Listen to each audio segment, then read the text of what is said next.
This is the Right Now podcast with Sarah Warner, episode 47, What They Didn't Teach You in School.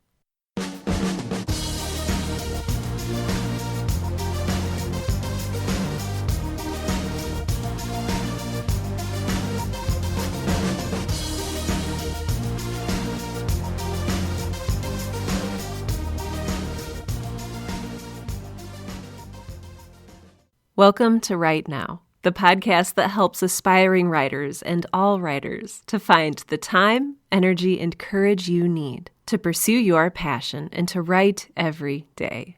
I'm your host, Sarah Warner, and today I'm talking about something that I think everyone experiences, but nobody really talks about, and that is all of those things that you didn't learn in school, about writing, about life, maybe about other people.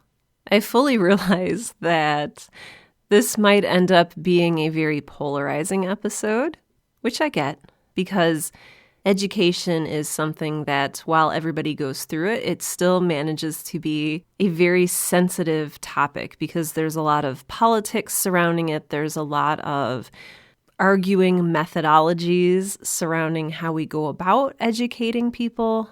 And in addition to being polarizing, this might also be, well, I can guarantee it's going to be extremely biased. Because really, when it comes right down to it, I'm only qualified to talk from one point of view, and that point of view is my own. So I went through 12 years, well, I guess 13 years if you count kindergarten. So I went through 13 years of public school, and it wasn't a bad experience. But I am fully aware that my experience was probably very, very different from yours. So you may have been homeschooled. You may have gone through a parochial school system. You may have been through a Montessori system. There's there's a million different types. Maybe you didn't go to school at all. So while you might not identify perfectly with everything that I talk about in today's episode, what I really hope happens is that we open up a dialogue where we can talk about the things that we learned and the things that we didn't learn. And I'm actually really interested, at the end of this episode, I'm really interested to hear your thoughts. Maybe about what you did learn, what was valuable, and what you didn't learn, what you wish you could have learned, what would have been valuable for you to know. So I encourage you, when you're done listening to this episode, go ahead and you can do one of two things. You can either go to the comments for the show notes for this episode, episode 47, and leave me a comment there. So that's just at sarahwarner.com, sarahwerner.com. Otherwise, you can just send me an email at hello@sarahwarner.com. I would love to hear your story. I think it's important for us to talk about these things. I think that that's, one of the ways that we can move on and learn and grow as a community of writers. So I'd love to hear from you. Until then, though, I'm going to blather on and on about what we did not learn in school. And in order to do that, I want to first talk about the things that we did learn in school. So when I think back, there are 3 lessons that I took away from my 13 years of public school education. 3 lessons about writing. And so for me, the first one was the importance of spelling. I know that technology is changing, and now we can rely on, spell check and predictive text on our technological devices to spell things for us. But I'm gonna sound really old for a second. I'm gonna be like, when I was your age, because that's not obnoxious. We had to learn spelling. We did spelling tests and spelling bees and spelling drills. There were charts with our names and little checks and check marks and X marks. Yeah, that's right. But I vividly remember this being just this crucial core part of our writing curriculum was spelling. No matter what teacher I had, all through my entire school career, probably up through about 8th or 9th grade, we had spelling lists that we would take home. And the way that you learned spelling in this case was by memorization. So you would have your list of spelling words and you would take them home. And then at the end of the week, you would have a quiz or a test where you would regurgitate the spelling of the words that you had memorized. Or if you were maybe a less than ideal student, you would try to guess at the words you had not memorized. I was one of those super nerdy students, so I always had, the list memorized. But I was an insufferable dork, so there you have that. But I just remember that was one of the very first things I ever learned about writing, was that spelling is important. Along with that, handwriting was also important. It was something we had to practice. We had special paper that had 3 parallel lines, 2 of which were solid and 1 in the middle, which was dotted. And, I hear they don't teach cursive in school anymore. I guess that's a thing. I don't know. But I remember hours and hours practicing cursive on this paper, and I hated it because the paper was too soft for the pencil, and my pencil would always rip through the paper a little bit. And my little perfectionist mind just couldn't take that. Spelling, handwriting, and then sort of hand in hand with spelling was grammar. I've talked about my own experience with grammar on this show before. So those of you who have been listening for a while may remember that I actually didn't learn grammar until I went to college and took a remedial grammar class. It's not because I'm dumb, because I like to think that I'm not dumb. And it's not that my school system was bad or anything. I went to a perfectly adequate public school system. But there was an assumption that we had always already learned the grammar when we moved from grade to grade. And this was exacerbated by the fact that, again, here's my nerd cred. You're going to hate me by the end of this episode because I'm not going to stop talking about what a huge nerd I was. But I got taken out of school a couple days a week to go to this gifted and talented school where we would do weird science experiments on plants and listen to opera music and try to learn how to program computers and all sorts of interesting things. But I think that while we were being shipped away a few times a week, that's maybe when everyone else learned grammar. And I love that I was off learning weird things about opera music and really how photosynthesis works. So I'm very grateful that I had that opportunity, but I felt really dumb for most of my life, especially when I had to take a foreign language class. And they're like, okay, well, so you'll need the adverbial phrase here, and here's this diagrammed sentence. Now, doesn't this make perfect sense? And I was just so confused and overwhelmed. And this is just me. So I'm kind of assuming that I am the outlier here. And most of you learned grammar along with your spelling in your early educational years. So we learned the whole spelling, grammar, handwriting, the basic building blocks of writing. We learned those. The second thing I remember very vividly learning about writing specifically was that there was a vast difference between what I wanted to write for myself and what I was instructed to write. All I wanted to do was go home and work on my sci-fi novel or work on, this mystery I was writing. And I couldn't do that. I had to be at school answering the dreaded essay question. Do you remember essay questions? I don't know if you had to do these or not. I think they're pretty standard. So you'd be taking a test and you'd be like, okay, A, B, C for your multiple choice. And then you would get to the end of the test and there would be a frickin' essay question. And all I remember is seeing these lines and lines and lines that I would have to fill. And again, it wouldn't be asking me to create anything. The essay question would inevitably be asking me to regurgitate something. And I knew what I was talking about because I did the reading and I understood history. We'll use history as an example, or social studies. So on the back, it would say, explain why Napoleon did this in this year. And you'd be like, oh my gosh, I know the answer, but it's such a chore to write it out. I didn't want to regurgitate. That was boring to me. I wanted to create. So number 2, I learned that there is a vast difference between what I wanted to write and what I was assigned to write. And that kind of stuck with me. And we're going to talk a little bit later in the episode today about the effect that some of these lessons have on us through our adulthood. All right, number 3. The third thing that I remember is how to write a 5-paragraph essay.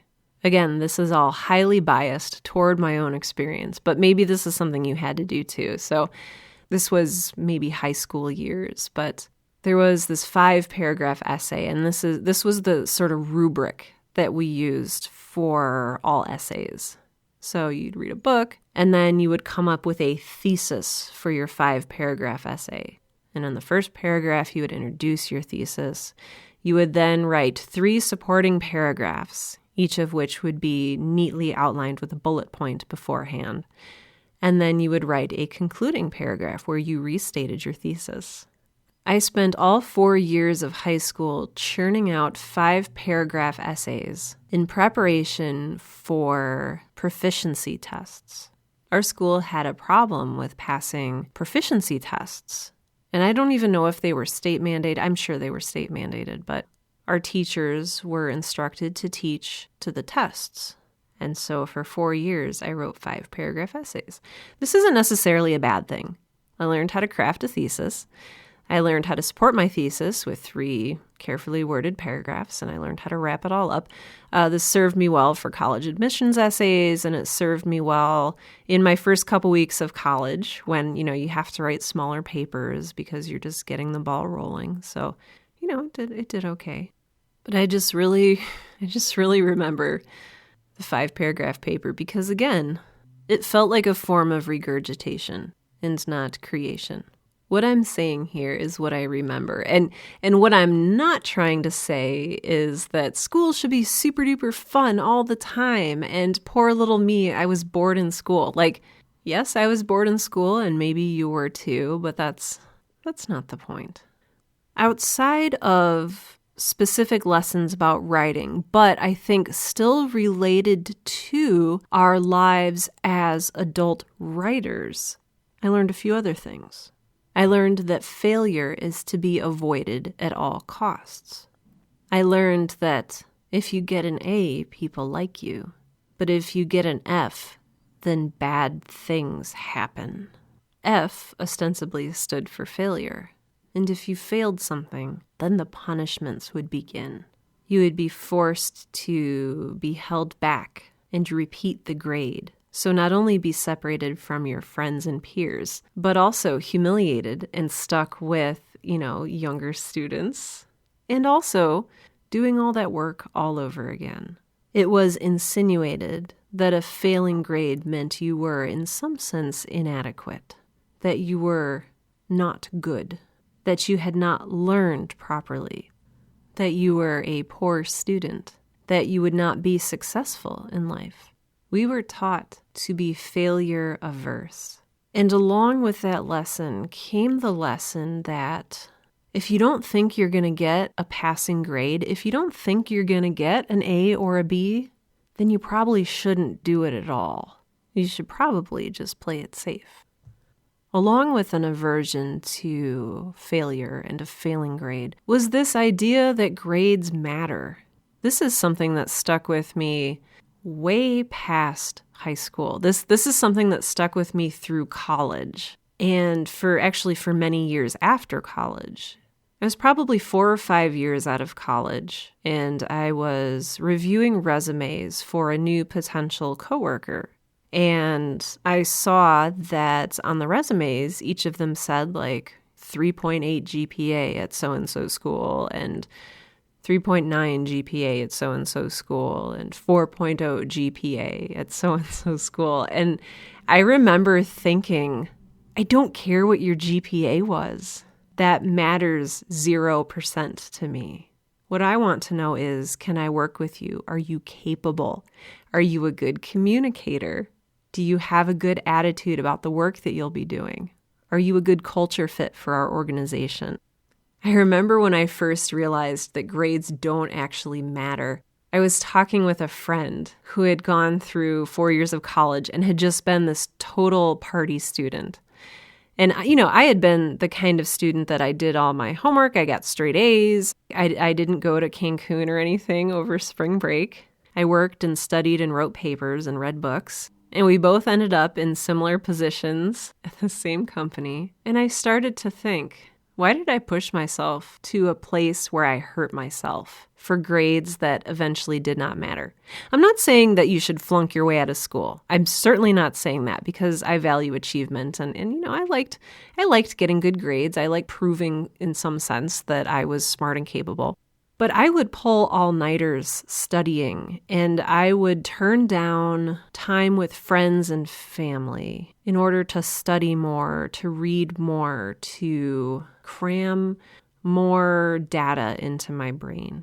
I drank too much coffee. I didn't sleep. I had a heart arrhythmia because I was so full of anxiety and just worry about my grades. That wasn't healthy. And I didn't realize that until like 5 years after the fact. Kind of along those lines is the fact that you will ever graduate. Graduation is everywhere. Graduation, you see preschoolers graduating from preschool, and then you see kindergartners graduating from kindergarten, and they have the little hats and the little gowns, and they put the tassel on the other side, and then you graduate from high school, and then you graduate from college. And then if you do graduate work, you graduate with your master's or your doctorate or what have you. And you think to yourself in the months or maybe weeks before you graduate, you think, this is it. Things are finally over. I can finally stop learning. But really, there's no such thing as graduation. This is going to sound really cheesy, and this is probably something you're aware of yourself, but you don't get to stop. You don't get to stop learning. You don't get to stop working. You can take a break. You can go on a vacation. But there's never this place where you emerge triumphant and the credits roll and you get to stop putting in effort. I felt like that was the expectation every single time I graduated from something. Finally, this is over and I can rest and relax and have fun.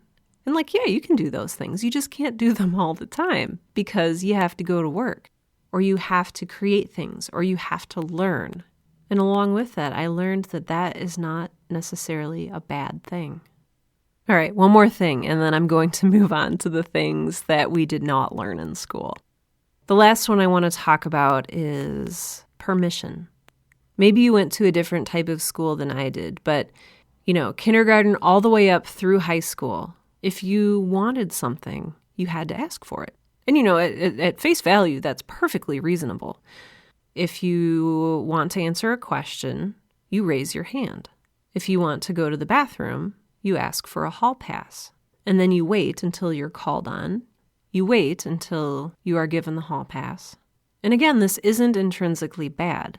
I've taught before. I understand what it's like to have a classroom full of wild-eyed, unruly students. I understand that sometimes you need to, use some fear tactics. And if you didn't have the hand-raising, permission-giving system, it would just be utter chaos. I understand that structure and order is necessary. But I think the problem, and this is where we're going to transition in what we didn't learn in school, the problem is we never unlearn this. And so we end up with adults who leave our educational system at the high school or college or graduate level, and they go into their jobs, they go into their life stuck in the same rubric that they learned in school. There's no class of life, that you take where you learn what a 401k is and how to fill out a W-2 and how to get health insurance and what it means to have different types of health insurance. And when it's okay to stop asking permission to do things in your life. I mean, if anything, that's what graduation should be. It should be this giving of permission to go forward and unlearn everything that you've learned behaviorally in school. Maybe not everything. Sharing is still caring after all. But I talked a while ago about writers, and maybe writers just like you, who feel that they don't have permission to write, or they don't have permission to call themselves a writer. The wonderful thing about being an adult is that you don't need permission. But for a lot of us, no one ever told us that. We don't know. How are you supposed to know? How are you supposed to know that that's okay? How are you supposed to know that one day you can just sit down at your desk and declare, darn it, today I'm a writer? You can do that, you know. You can pause this episode right now and say to yourself, darn it, today I'm a writer. I don't need to give you permission for that. Nobody needs to give you permission for that. That's the wonderful thing about being an adult. If you want to have ice cream for dinner, you can go have ice cream for dinner. I'm not saying there won't be consequences, but you can make your own decision. Same thing is true with writing. You don't need that permission anymore. I currently work for a marketing technology company, which is sort of a fancy way of saying I work for a website and marketing company.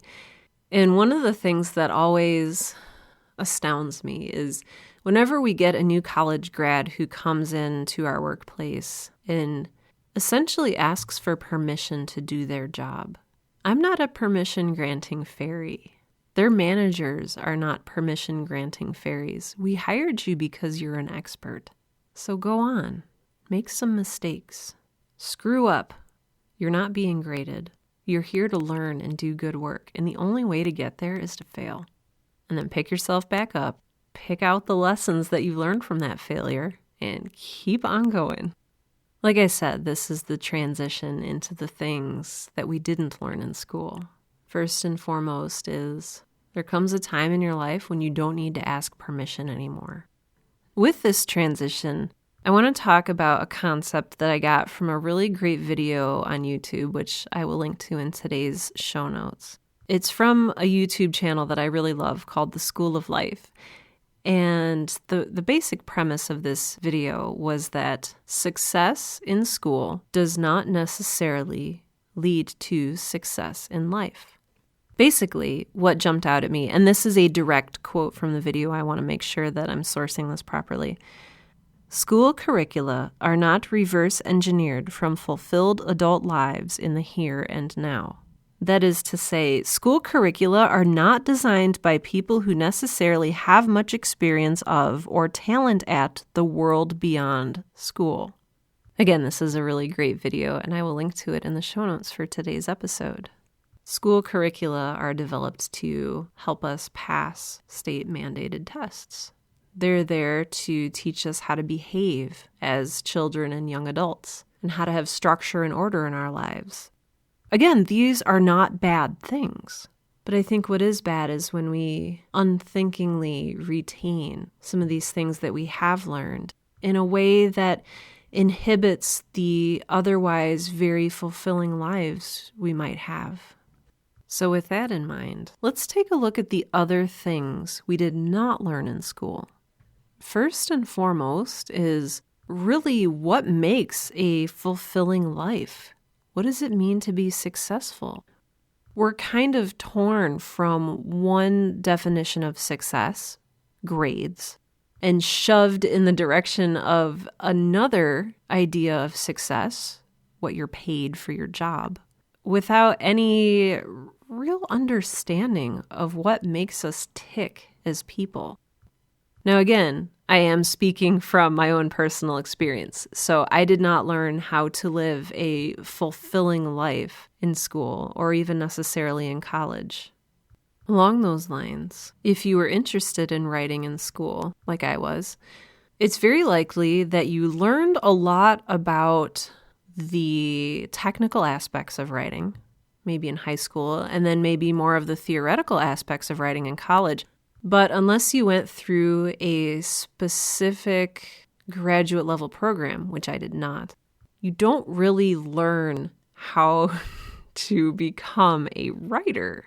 So all through school, I learned spelling, and then in high school, I learned how to craft 5-paragraph papers.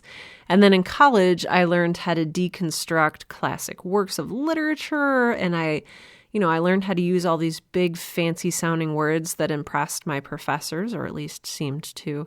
But nowhere along the way did I learn, hey, this is what a query letter is. Or this is why you maybe should or should not get an agent. Or even, this is a window into how publishing actually works. Or Did you know that there's all of these different careers available for writers? Side note, if that's something you're interested in, go ahead and check out episode number 45, Careers for Writers. It's just such a weird thing. There's such a disconnect. I love education. I love learning. You need to know this about me. I love learning. And in fact, at one point in my life, I was going to go get my doctorate degree and be a professor. And, so I have a deep love of school. But I also have a little bit of disillusionment that I learned a lot of stuff in college and I learned a lot of stuff in high school, but it wasn't necessarily the stuff that I needed to live a fulfilling life and get a job in a field that I loved. I kind of had to feel that out for myself. And maybe I'm better for it. Maybe I'm not. So we did not learn, generally speaking, how to get jobs as writers. We learned some aspects about writing, but we didn't learn how to make money doing this thing that we love. The next one is something that I touched on a little bit earlier, and this also has its own episode of the Right Now podcast. Failure can be desirable. One of the best and quickest ways you can learn something in the professional world is to screw it up. If you're fortunate enough to work for a company that allows room for failure, or if you're fortunate enough to be self-employed or, otherwise not horribly punished for failure, then you've probably already learned this. Fail fast. Fail forward. Keep trying, and don't give up. We didn't learn in school that failure is okay, and so I think that we're paralyzed. I think that we're petrified of failing and not understanding that the worst thing that can happen to us is X, Y, or Z. We don't even think about the worst case scenario, or we don't think about it rationally. Think it through. If you dedicate your time to writing a novel and you send it off for publication and it gets rejected, what do? Or do you even dare send it out because you're so afraid of that rejection letter? Fear keeps us in check. Fear keeps us in place. Fear keeps us staying right where we are, marking time. I mean, really, at the end of the day, what have you got to lose? Send it out. Get rejected.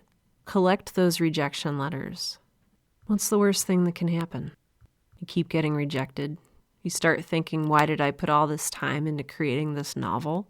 Well, I'll tell you, you put all your time into creating that novel because you love to write.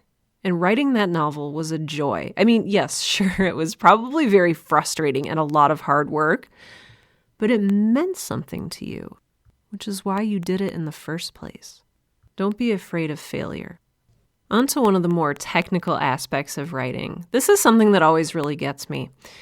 Something that we did not learn in school, or at least, once again, that I did not learn. Language is fluid. Language is organic. And I learned that the English language has rules and the rules must be obeyed. Otherwise, you're doing it wrong. This is actually not true. Maybe this is its own separate podcast episode, in which case I'll actually take the time to look up the facts and such, but people have been illiterate for centuries. For a very long time, spelling was not set in stone, as it were. It was phonetic. So one of the things that we didn't learn is that it's okay to end a sentence in a preposition. I don't know who this present is for. Now, if I was in a high school English class, I would be asked to reword the sentence so that it did not end in a preposition. The preposition in this case is for. So I would reword it to say, I do not know for whom this gift is intended. Grammatically, it's correct. But do I sound like a normal person, or do I sound like an alien who learned English from reading Shakespeare and is trying to converse with a very confused human being at a birthday party? It's okay to end a sentence in a preposition. So it's actually okay to say, I don't know where this banana peel came from, or I'm not sure when this movie will be over. You don't have to say, I don't know from whence this banana peel came, or I don't even remember what I said for the other sentence. But my point is, one thing we didn't learn in school is that it's okay to change. It's okay to question tradition and authority. It's okay to say, hey, this grammatical rule, quote unquote, doesn't really sound like a natural thing that people would actually say in real life. There's something wrong. When we're convoluting our written language to adhere to archaic standards, when the actual point of language is to communicate effectively with each other, that's a problem in my mind. In school, we learned to value archaic traditional correctness over clarity and communication. And that's one more thing, for me at least, that goes on my to be unlearned list. Now, I'm sure at this point, I've probably upset a good 10 to 20% of my listeners. I've had this preposition debate before, as well as the debate of should there be one space or two spaces after a period when you're typing? And is it really okay to begin a sentence with the word and or with another conjunction? I'm sorry if I've alienated you. I'm not saying that you have to adopt my beliefs. And in fact, I appreciate hearty and spirited discourse. But language changes as people change, as our technologies change, as our understanding of the world changes. And I think it's okay to embrace that. One more thing that we did not learn in school, and this is maybe going to go full circle. We did not learn how to think and live creatively. So when you're taking a test in school, in grade school, in high school, in college, there's certain answers that are expected. If you put down the expected answer, you are, quote unquote, correct. If you put down an unexpected answer, you are, quote unquote, incorrect. Again, as we're growing up, maybe that's okay. I don't know. I don't have a background in childhood education. But earlier, when I was talking about how do we know how to live a fulfilling life, how do we even understand what to us is fulfilling? I think a lot of that has to do with understanding how to think creatively and, more importantly, how to live creatively. I'm not talking about necessarily moving into an artist's studio and throwing paint at the walls all day. That's not what I mean by living creatively. What I mean is expanding your life and the way that you live it past the rubric that we were taught in school. Past the rubric that we were taught in school, and maybe even past the examples that have been set for us by our parents and grandparents. Because I think that one very important lesson we did not learn in school is that we are free. We don't understand what that means, I think. At least not right away when we graduate from high school or college. Because there's pressure around us. But we have a choice in every single thing we do. You are free to use your free time to write a novel. You are free to write a novel. You are free to live your life as though it is an adventure. You are free to make choices about what direction your life goes in. See that I just ended a sentence with a preposition. What I want you to do today is think about and maybe journal about what it means to live a creative life, what it means to be free, what it means to have this space to say, darn it, I'm a writer. What does that mean for you? What does a fulfilled life look like for you? Give it some thought. You can journal this for yourself. You can just sit and think about it at your desk at work today or later in the week. Or if you want, you can write me an email and let me know your thoughts. All right, I've been rambling pretty much forever this episode, so I'm going to go ahead and wrap things up. First and foremost, I want to thank you for listening. I really do. Talking to you is the highlight of my week. Talking to you is something that is fulfilling to me. This is something that I love to do, and I'm so excited to be able to talk with you. So thank you for listening. I would also like to thank my Patreon supporters. Patreon is a secure third-party donation platform. You can find it at patreon.com. That's patreon.com. Basically, the way it works is if you would like to help financially support the Right Now podcast and the work that I do here, you can do that. You can give $1 per episode, 50 cents per episode, $70 per episode, literally whatever you want.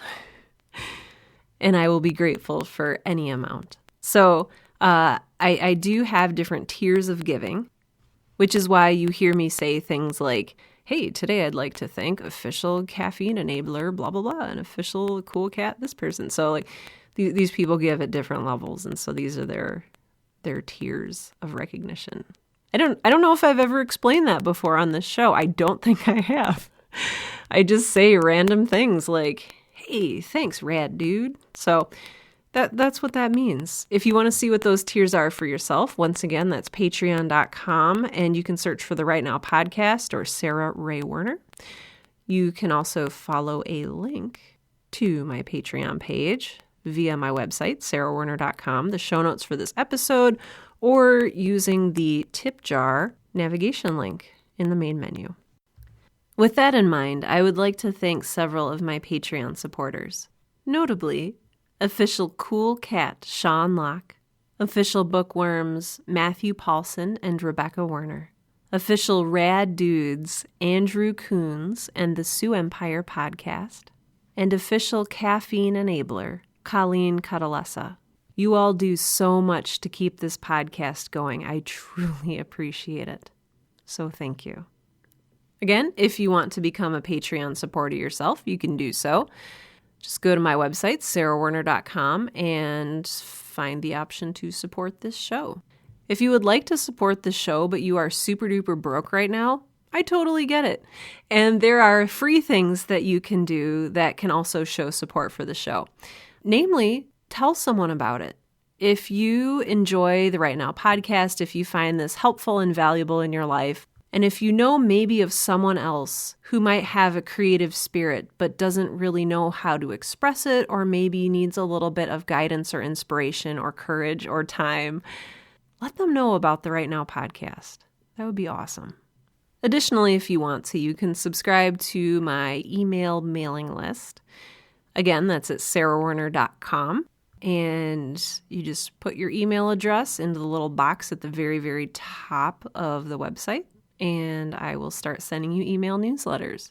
There's a lot of interesting things that are coming up in the future here at the Right Now podcast, and I want you to be the first to know. So go ahead and sign up for that. Otherwise, it's really important for me to tell you and for you to know that you don't need anyone's permission to be a writer.